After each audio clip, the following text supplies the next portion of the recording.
Have the Houston Texans built the contender they think they've built? All that and more on today's episode of Locked On NFL. You are Locked On NFL, your daily NFL podcast. Part of the Locked On Podcast Network, your team every day.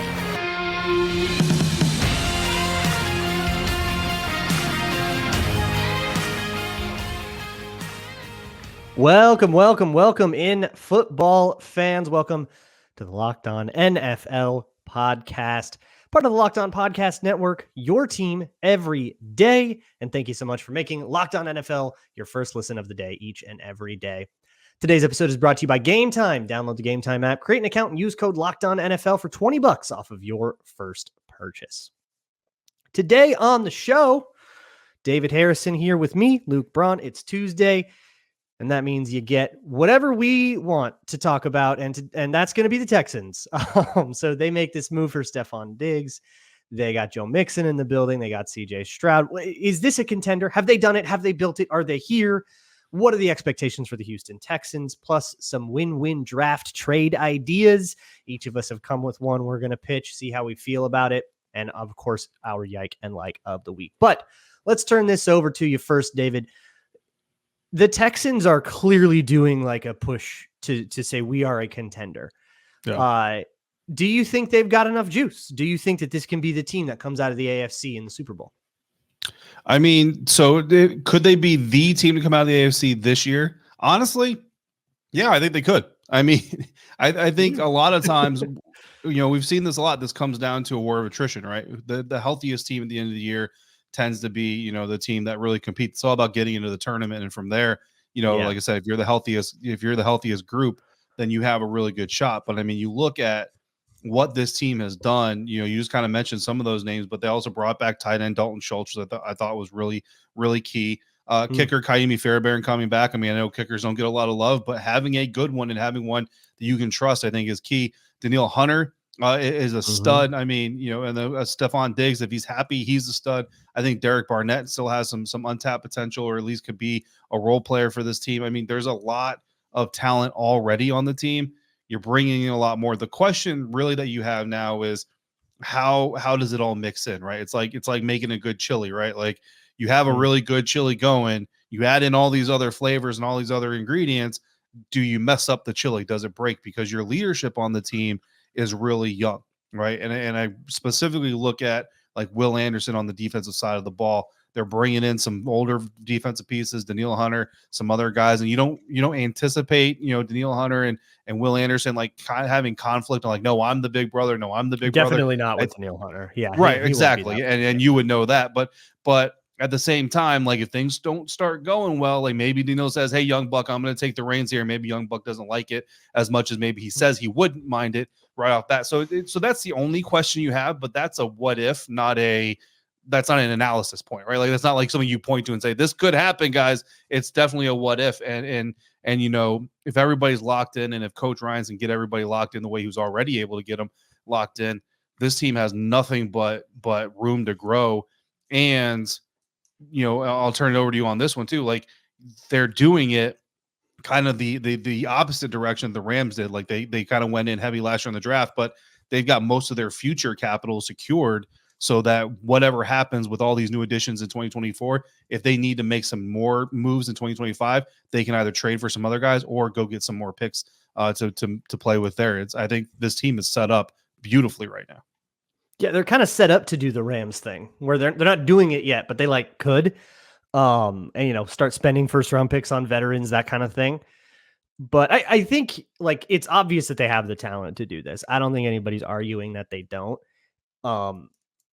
What I would be concerned about as a Texans fan is the sustainability, because what if you just have a rough injury, or like CJ Stroud misses 8 games and you miss the playoffs, right? Like that can happen at any point. If this is the year that happens, do we get to keep the band together? Can we bring this back up? And some of the older pieces, you don't know how much you're going to get out of them in the future. That Danielle Hunter's only on a 2-year deal for a reason. Stefon Diggs only on a 1-year deal. So it is sort of a now or never. And I deeply respect that. take your shot, right? What are you going to do? Wait for Patrick Mahomes to retire to do like, take your shot. Let's go. You don't get to be a part of the team for that long. But ultimately that's going to be the barrier to everybody in that AFC is who takes down the Chiefs. Like who can do that? Then we can talk about the next level, but who can get by Mahomes? And hey, some good edge rushers, that like kind of bookend thing going on in Houston, guys, older guys that can sort of be those leadership figures for those young guys, like not only like Danielle Hunter and Diggs, but also like somebody like Danico Autry, who still has a little bit in the tank. They got a lot out of Derek Stingley. Whatever you get from Desmond King this year, all of that stuff. I do think that you're going to see a lot of those light bulbs go out at the same time. And then that's going to really be the kicker for Nick Caserio. What happens after this season? You have a good year, you win the division, you make a push in the playoffs, and whatever happens there, what happens when dudes start retiring and when Diggs is gone and all that, what do you still have in the tank is going to be interesting. And whether they take that and say, okay, we had a cool core, let's just keep trading for old vets and we'll just keep getting 1-year deal Odell Beckhams and see if we can't do a 2021 Rams. I see that as a viable path for them, honestly. Like F them picks and just go. Or they want to try to build something a little bit more organic that can maybe be, the team that's always in it. I think kind of Ravensy for that. So hey, there's multiple different ways they can go from here, and I think that's almost a more interesting place to be. But as it stands right now, I don't think that there is a team in the AFC South that gets them, right? Like the Jags have too much dysfunction. The Colts, I love Anthony Richardson, but there's unknowns there. The Titans barely exist. I think the Texans should run away with this divvy. Yeah. Yeah, I mean, again, health withstanding, I think exactly. I think when you look at the AFC team specifically in their division, like you mentioned, the Jaguars, I think are moving backwards. The Colts, again, I like Anthony Richardson too, but we'll see what this team really looks like. It's almost like a second rookie year for him coming up if he can stay healthy. And then the Tennessee Titans, I mean, you add running back Tony Pollard, but you lost Derrick Henry. You bring in Calvin Ridley, but I mean, if you're the Houston Texans, okay, well, Calvin Ridley was already in the division. Now he's just on another team in the division with arguably a worse quarterback situation. So how much of a threat is that? But not only that, look around the AFC. Like the Baltimore Ravens are losing, I mean, pretty much their entire defensive staff, like the key parts of their defensive staff. They also lost Patrick Queen, you know what I mean? And so are they going to regress? And how much more is going to be put on Lamar Jackson and that offense, the Buffalo Bills? Again, you just got Stefon Diggs. They just lost Stefon Diggs. And it's interesting. I think a lot of people are they're talking about it, but I don't know if they're talking about it a lot about how Josh Allen and Stefon Diggs went from like best friends who play video games every night to I don't want to be on the same team with you, let alone on the same field with you. Like, so I think that's an interesting situation. The Cincinnati Bengals have to be talked about, but again, Joe Burrow, I mean, two of the seasons he's been in the NFL so far have been cut short drastically due to injuries. So what's going to go on there? I mean, when you look at the AFC, man, like then there's the Chiefs. Like the Chiefs are kind of the cream of the crop. The Miami Dolphins certainly made some moves to try to make themselves better, but again, that's more of a tournament concern than it is a regular season concern. And once you're there, again, anything can happen. But the Chiefs, I mean, you just need to get them once. Yeah. I don't know if they're getting better, right? They're like the Chiefs are who the Chiefs are, and I've always said this: like it's hard in the NFL to put together a successful year like the Chiefs have, and like CJ Stroud did in his rookie season. It's even harder to do it again. So that plays against the Texans too, because CJ Stroud, like everybody's going to see you coming. He admitted that himself last year that there were times where he's like, everybody's playing me as a rookie and I'm advanced, you know what I mean? But then he kind of noticed there was a point where people, okay, now you're taking me seriously. Well, now you're going to get it all year. You know what I mean? You're going to get an entire schedule of people taking you seriously. So can you do what Pat Mahomes has been able to do and still thrive, even though everybody's coming at you? But I mean, when you look at stylistically, like this Texans defense, one team is beating the Kansas City Chiefs in the Super Bowl. It was the Tampa Bay Buccaneers. And we literally watched Todd Bowles send both corners and a safety on blitzes multiple times in that Super Bowl. You cannot beat Patrick Mahomes by standing back and letting him have time to figure out where he's going to swing and when. Right. Yeah, you've got to take the fight to him, and you've got to force him to fight close quarters. The Houston Texans will do that. So, yeah, I mean, I think that if there's an AFC team that I would say them and the Dolphins are the only two right now I would put in that ballpark. I still feel like the Bengals have a weird little chip on their shoulder, and the Joe Burrow of it all, like, the team that has done it in the playoffs, I guess, is the Yep. team that I trust a little. I just need But to see there's him also healthy, man. I just need to see him on the field. right. That's the whole deal. And like you said, like, it's all about health, but it's the D'Amico Ryans factor too of all of Yep. this. Where if you do put all these defensive pieces together, I do kind of feel like he can cook up a good chili. Like, he's D'Amico Ryans. He's proven that. Hey, let's move on to that thing coming up in a couple of weekends, that NFL draft. And of course, we've got some draft trades that will happen. Always does, especially on the first night. Very exciting. Let's pitch a couple. Let's see if we can't get a deal that everybody likes and nobody gets mad at us about. So that'll come up next. This show is sponsored by BetterHelp, and this episode of Locked On NFL is brought to you by BetterHelp, who asks us what is the first thing that we would do if we had an extra hour in our day. I think Luke maybe take a nap. Luke definitely deserves a nap from all the work that he's doing. I might spend it watching a little bit of extra film, or maybe just watch the same film I watched a little bit more intently. Maybe you'd go for a run, read a book, hang out with a friend, go see a family member, whatever it is.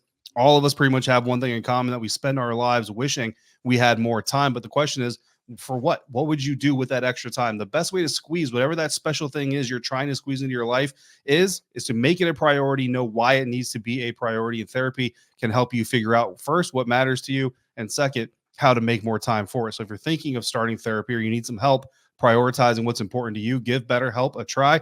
It's entirely online, designed to be convenient, flexible, and suited to your schedule. Simply fill out a brief questionnaire, then you'll get matched with a licensed therapist. And from there, if you need to, you can switch therapists at any time for no additional charge. So learn to make time for what makes you happy with BetterHelp. Visit BetterHelp.com/lockedon and get 10% off your first month. That's BetterHelp, HELP.com/lockedon.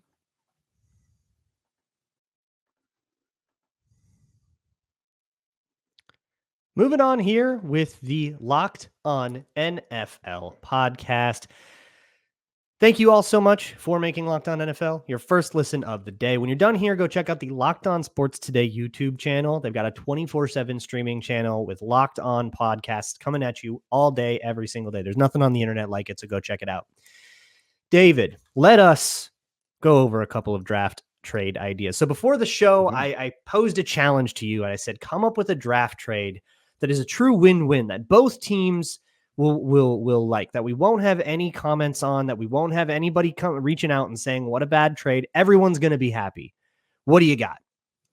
So I'm going to have the New England Patriots trading out of the 3rd overall pick, because I think that is what's best for their organization. And I hope and I pray that Coach Mayo is not a 1-year sacrificial lamb. Like, the ugly he better side, not be the way that they moved on from Belichick for him and told him for years that he was going to be the guy. That would be horrible if that happened. Yes. But the unfortunate truth about the National Football League is sometimes there are coaches that are sacrificial lambs. They don't always go into it planned that way, right? But we've seen it in Arizona. We've seen it a little bit in Los Angeles.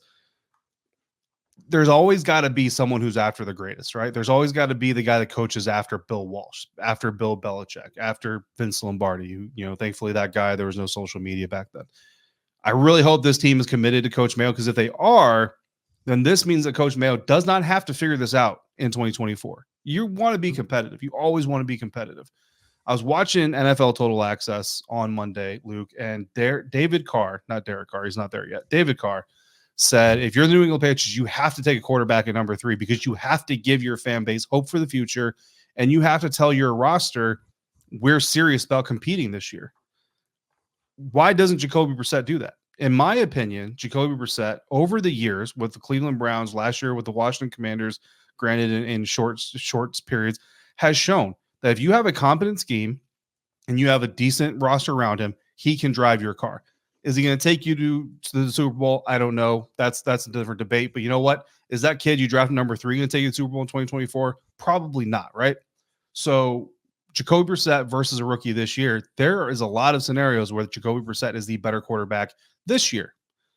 Trade back, get more draft picks, build that team around him, show the New England Patriots fan base, we're not rushing to replace Tom. We're not rushing to replicate what you've enjoyed for the last 20 years. This might take 3 to 4 years, but we're not going to rush into a Mac Jones, and we're not going to rush into playing Bailey Zappi because we don't feel like we have enough time to really make smart moves. That's what the Patriots have been missing for a long time now, is smart moves. Make smart decisions, build a roster that a Tom Brady can come into and win with later, because that's exactly how you did it the first time. You do that by trading back with the Minnesota Vikings, who want to come you got him trading with. They want to get a quarterback. You take number 11, you take number 23 in the 2024 NFL draft, and you take Minnesota's 2025 first-round pick. Given the math on the Jimmy Johnson scale and the depreciation in a 1-year wait for that first-round pick next year, I think it's about a 400-point quarterback tax for the Minnesota Vikings, which is it could be more, that's very reasonable for them. You might even get a little bit more out of them, to be quite honest. Yeah, looking at like historical QB trades, you might even get more than that. So you're getting a lot. You're not I'm going to say down at least that. Right. Let's go that route, because everybody always flips out about the draft capital. I'm just going to say at least 11, 23 and a 2025 first, at least for the Minnesota Vikings. The Patriots, you move back at 11. I'm gonna mock draft this. At 11, you go Olu Fashanu out of Penn State. You take the Penn State tackle. He helps keep Jacoby Brissett upright and able to be as mobile as he can be. On the other side of things, at 23, you take edge rusher Darius Robinson out of Missouri, and you take trench impact players with your first 2 first-round picks this year. I don't care what you do with the rest of it. Go get receivers, go get tight ends, whatever you need. And then next year, you got another first-round pick, and you got your organic first-round pick to do whatever you need to do. If you want to go all in on a quarterback, whatever it is, that sets your franchise up for the long haul to have future opportunities. The Minnesota Vikings, they win because they're going for a quarterback. You don't trade for that 23rd overall pick because you don't want a quarterback. Like they're looking. I'll be live on Locked On Vikings for the draft. I might genuinely attempt a backflip if this comes to pass. Yeah, but that's the point, right? That's like, I don't know if the Vikings are publicly admitting it, but we all know what's happening. You're trying to get a quarterback. When the Arizona Cardinals talk about the phone is ringing, one of those calls has a Minnesota's area code or Minneapolis area code. Yeah. So the Minnesota Vikings, they get number 3. They get Drake May, who is Kirk Cousins with better feet and better legs, I should say. And they get to hopefully keep Justin Jefferson happy and run this thing and maybe compete in the NFC North while Jordan Love tries to figure out how to be the next Aaron Rodgers, and the Detroit Lions, try to bite off Drake May's kneecaps. But I think it's a win-win for both teams. I think both fan bases can get their head around it. Certainly there's Patriots fans who are all about the quarterback. I get that. But certainly I think the majority of the Patriots fan base would understand we're taking the slow road. It doesn't mean 10 years, right? But we're taking the route of, let's not throw another Mac Jones into the deep end and say it's all on you to make this thing swim. Let's go get some weapons. Go get our Justin Jefferson. Go get our, I don't know, Danielle Hunter, who's not there anymore because I don't know the Vikings roster well enough to throw another name out there. But there isn't one. Do that and let the Minnesota Vikings tackles, go all in on, which is huge. And I actually did a Patriots one as well, but the other way around. What if they do stick at 3 and they take someone like Drake May? Yeah. But right now, as it stands, I don't think that New England Patriots offensive line is an acceptable thing to put a rookie quarterback behind. I think you have to just go let Jacoby Brissett die until you feel good about the response to pressure that you'd get from Drake May, which is like kind of a thing with him. So let's try to fix that. And New England, who picks at 35, would be their next selection, or 34, I'm sorry, would be their next selection. And they are going to want to get one of these. This is such a good tackle class, man. There are so many. Even if you go past the Joe Alts and the Olus and like all the guys that are going to go in the top half of the first, bottom half of the first, you're still going to have guys such as Arizona tackle Jordan Morgan. I love the way this guy plays. He's really sound. He's strong. He's got a great anchor in particular. I love the answers that he has to the questions that edge rushers pose of him. And I think that would be the great, like, let's just go get that stalwart blindside protector, left tackle. Boom. You're set to go. No more Trent Brown this year. And have that paired with Drake May as somebody that can develop alongside him. And I think that gives him a better chance to develop. So to make that happen, I am going to trade up with one of the only teams in the back part of the back part of the first round that is like super interested in just amassing draft capital forever and will be very into trading down. And we know that is true about Monty Austinfort. He has pick number 27 right now. And I don't think you need to move up a lot. So this is a fairly minor trade, right? We're going pick 34 to pick 27. And in exchange, we get pick, I think is 133. And oh no, I'm sorry. We go pick 104 and exchange it for pick 68. So Arizona is turning a fourth into a third. They move down a little bit, and they're into a high third. So you're moving up like 30 spots in the mid rounds. Yeah. And you're only moving down 7 spots in the top rounds, and the Patriots get to go splurge for that tackle, which there could be a run on around that time. So they're going to want to get up on that cliff, and Arizona gets to cash in.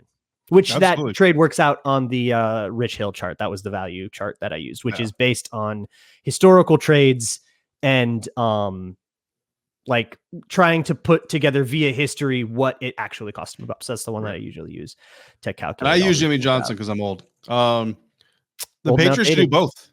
do both of these trades. Go get Yeah, two there we tackles go. and an edge rusher and a future first round pick. Absolutely. And celebrate your draft class. Yeah, and then you're like super set up to maybe even go after a veteran quarterback. Why do this rookie thing? Maybe Dak Prescott hits the airwaves next year, right? Very well likely will. Um Russell Wilson will probably be available again. Speaking of situations that make us say yike, it's our yike and like coming up next here on the Locked On NFL podcast. Today's episode of Locked On NFL is brought to you by Gametime, and Gametime is now an authorized ticket marketplace for Major League Baseball, which makes getting your tickets to Major League Baseball even faster and even easier. Prices on Gametime actually go down the closer it gets to the first pitch, which is incredibly amazing. They've got killer last-minute deals, all-in prices, views from your seat, and their lowest price guarantee. Gametime literally takes the guesswork out of buying Major League Baseball tickets. Last-minute deals save you up to 60% on those last-minute tickets. Flash deals will save you even more, especially with exclusive in-app deals. So make sure you download the app. Zone deals, you pick the section you want to sit. They pick the row in the seat, and you save even more money. And the best part is all-in pricing means you have no surprises before you hit the checkout button. So take the guesswork out of buying tickets with Gametime. Download the Gametime app, create your account, use the code LOCKEDONNFL for $20 off your first purchase. There are some tickets where maybe they actually owe you money if you do $20 off. I don't know. Don't do that. Terms apply. Again, create your account, redeem the code LOCKEDONNFL for $20 off. Download the Gametime app today. Last-minute tickets, lowest price, guaranteed.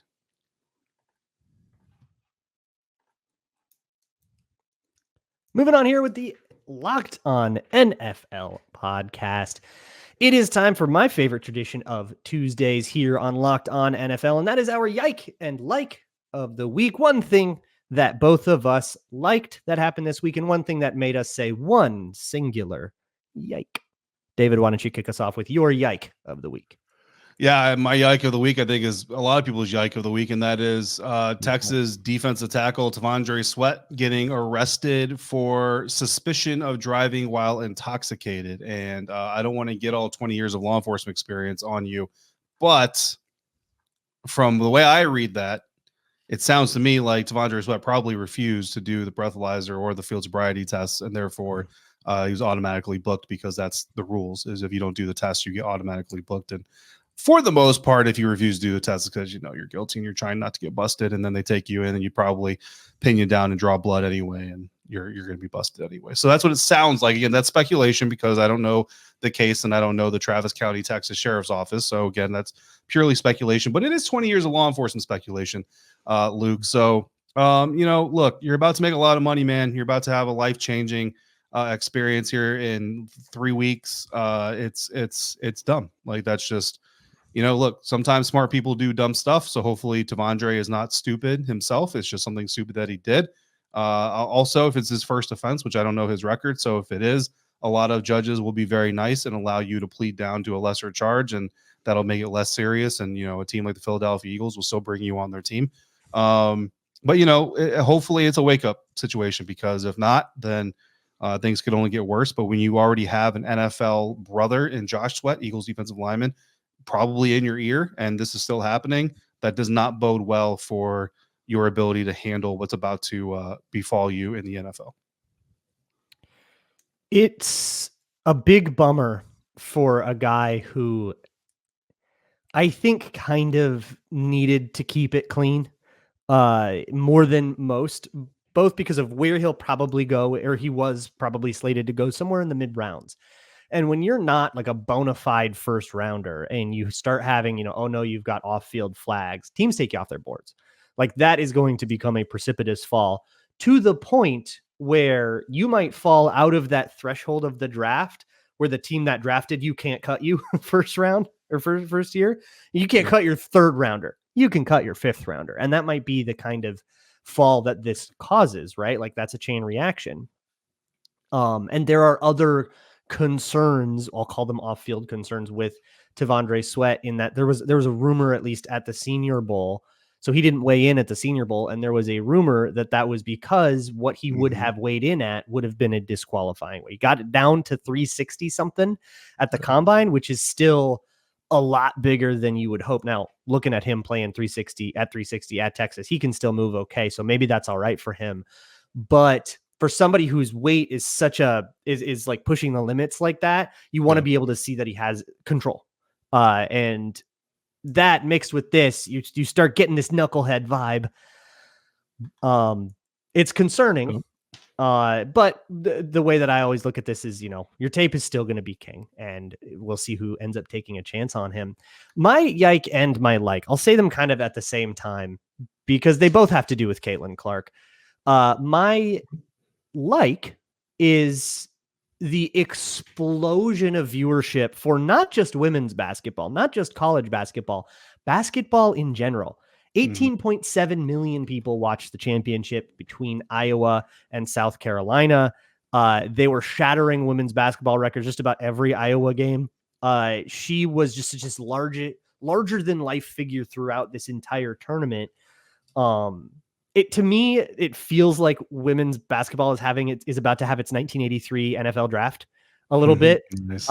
If you looked up that's the John Elway, Dan Marino, like that's the crazy draft. And it kind of feels like these like superstar figures are now about to head into the pro game and change that as much as they changed college.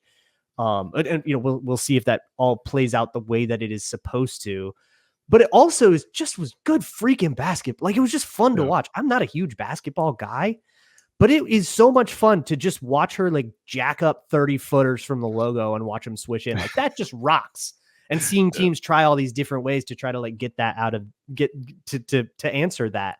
It was just super cool. And it worked against everybody except for the South Carolina team, which was just a lot bigger than them. And in basketball, sometimes if you're just huge compared to your opponent, you just win. And that's how South Carolina got to do it. Plenty of future pros in that South Carolina team as well. But my yike goes to the discourse surrounding Caitlin Clark. Because holy mother of God, we can never just be normal and enjoy a really cool athlete doing it's always got to be a discourse. It's always got to be, are we being too feminist? Are we being too, are we being too woke about this? And then like the counter to that gets it's like super loud and obnoxious and annoying. Like everyone shut up. This is just good basketball. We don't have to make it this, bastion of some sort of like political statement. It's just an athlete playing really cool basketball. And don't take my word for it. That is a sentiment that's been echoed by Angel Reese, by Caitlin Clark, by Dawn Staley. Like all of these people have been like, everyone calm down. We are athletes just like any athletes. And I think we've reached this chapter of women's basketball where it is no longer this like thing that we have to debate if it's valid. Like we got Stephen A. Smith doing segments on Caitlin Clark. We made it. We're here. Everybody just sit back and enjoy the show. Yeah, I mean, it's supposed to be fun, right? Like, yeah, it's supposed to be fun. I always remind people that sometimes, we do this job, we do our shows, you do Locked On Vikings, I do Locked On Commanders, and every once in a while, Luke, I dare to have fun on my show. And sometimes people don't appreciate that, and I have to remind them. We're talking about football, guys. We're talking about football. We're talking about basketball. We're talking about baseball. Supposed to be fun. It's supposed to be fun. Unless Angel Hernandez is calling your baseball game, it's supposed to be fun. And even Angel, like when I talk about Angel Hernandez, I'm like, please let this man call a clean game. I don't want to see him get fired. I don't want to see him get run out of, a career I assume he loves. I want to see him do it well. That's what you want. Yeah, very, very well said, Luke. I couldn't agree more with you. Speaking of people just trying to live their lives and be happy, my like of the week is going out to Washington Post reporter Nikki Jabvala, who welcomed home her son, Julian Henry Jabvala, who was born March 28th. So, Nikki, I know, we've spoken about her personal goals in the past, professional and personal, and I know this is something that she's been looking forward to, is becoming a mother. So just, on the widest stage that I possibly could, just want to congratulate her. And that's a big like for me, because I've got 3 kids. Fortunately, my youngest is 17, almost 18. So I'm at the end of that part of the journey that she's just now starting. So I get to laugh at her while she starts it. But at the same time, super happy for her for getting to do that. Excellent. Yeah. Congratulations to her. And congratulations to all of you for having enjoyed another episode of the Locked On NFL podcast. That is our gift to you. You are welcome. You can, of course, find us again tomorrow here on Locked On NFL, Monday through Friday. Personally, I'll see you on the next Tuesday episode. Have a good one, football fans. Until next time, signing out for the Locked On NFL podcast, part of the Locked On Podcast Network, your team every day.